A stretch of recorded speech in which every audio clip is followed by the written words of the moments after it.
Although the default for drawing shapes is to put each shape on its own separate layer, there are times when you might want to add multiple shapes to a single layer so that the shapes can interact with one another. I'll select the Custom Shape tool, and from the Custom Shape Picker, I've selected a heart shape.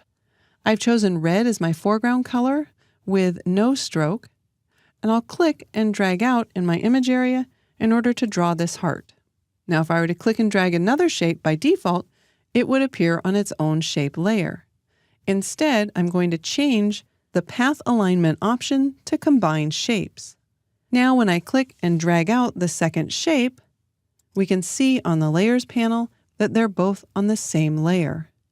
I'm going to add a stroke to this layer. I'll choose the solid color and make it 5 pixels.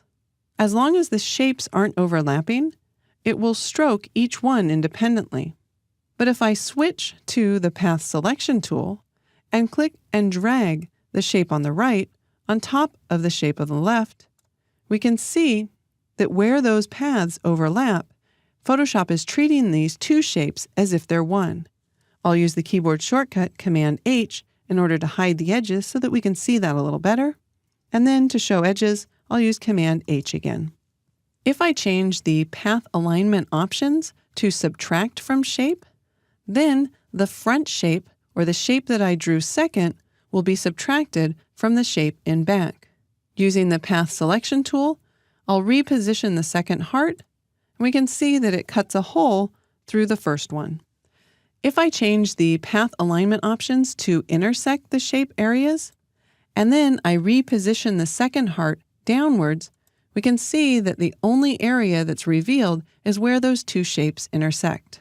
When I change the option to exclude overlapping shapes, then I get the reverse.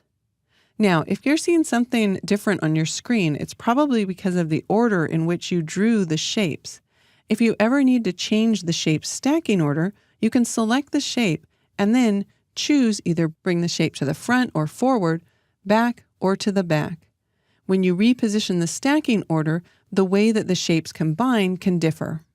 If I wanted to save this as its own custom shape, I would return back to the path alignment options and choose Merge Shape Components.